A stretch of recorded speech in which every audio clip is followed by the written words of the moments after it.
Hello, this is Tony Hiller from RealClimateScience.com. Greenland is a favorite location for climate scamsters. There is lots of ice in Greenland, and if it all melted, sea level would rise quite a bit. So the press is always full of stories about Greenland melting, trying to scare people. ABC News: Greenland ice sheet melting faster than previously thought, scientists say. Phys.org: devastating melt of Greenland Antarctic ice sheets found. Professor Jason Box often writes reports for the U.S. government, and he tweeted this on June 28th. Greenland melt punching off the chart.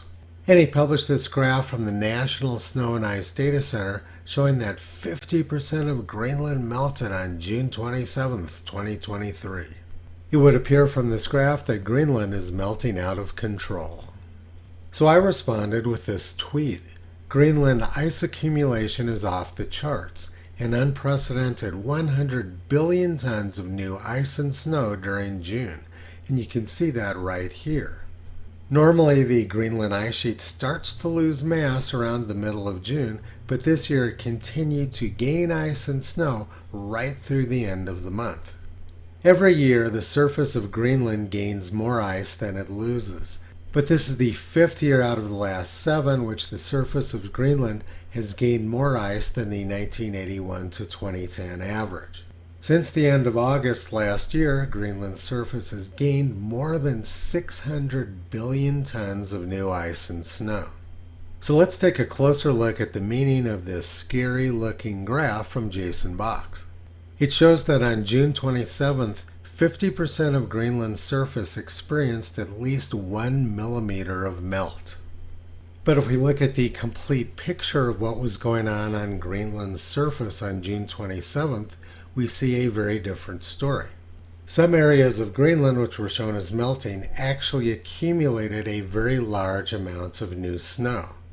Eastern Greenland received many centimeters of new snow on June 27th, but because they also lost 1 millimeter of snow to melt, it was counted as an area of melting. The surface of the Greenland ice sheet accumulated mass on June 27th, but Professor Jason Box reported it as melting off the charts.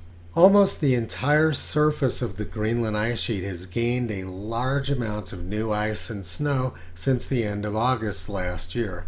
Only a few areas shown in red have lost ice.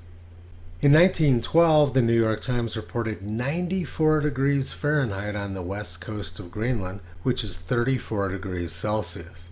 They blamed the sinking of the Titanic on unprecedented warm weather across the Arctic, which created a large number of icebergs. So during the summer of 1911, Western Greenland had temperatures of 94 degrees Fahrenheit. But on June 27th of this year, temperatures in Western Greenland were quite chilly, about 44 degrees Fahrenheit. The chilly temperatures on June 27th caused 50% of the ice sheet to experience at least 1 millimeter of melt. But during the summer of 1911, Western Greenland experienced very hot temperatures, 50 degrees warmer than June 27th of this year. It's likely that almost the entire ice sheet experienced melting during the summer of 1911. This largely meaningless graph would have been very scary back in 1911.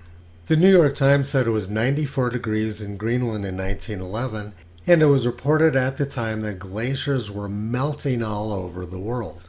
But Michael Mann's hockey stick shows the century before 1911 as being the coldest of the last millennium with steadily declining temperatures. If you believe Michael Mann's hockey stick, there's no plausible explanation for this glacier melt. Most of the glaciers in the Alps and Rocky Mountains were either very small or non-existent during the medieval warm period, and they formed during the Little Ice Age. But Michael Mann's hockey stick erased both the medieval warm period and the Little Ice Age, and shows glaciers melting during the coldest century of the last 1,000 years.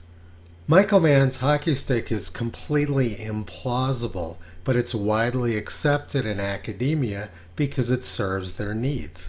Ice doesn't lie, but climate scientists do. Toto has been pulling back the curtain on the climate scam for the past 15 years. You can visit him, Kyrie Caesar, Toki Upla, and the 4 new puppies on the web at realclimatescience.com.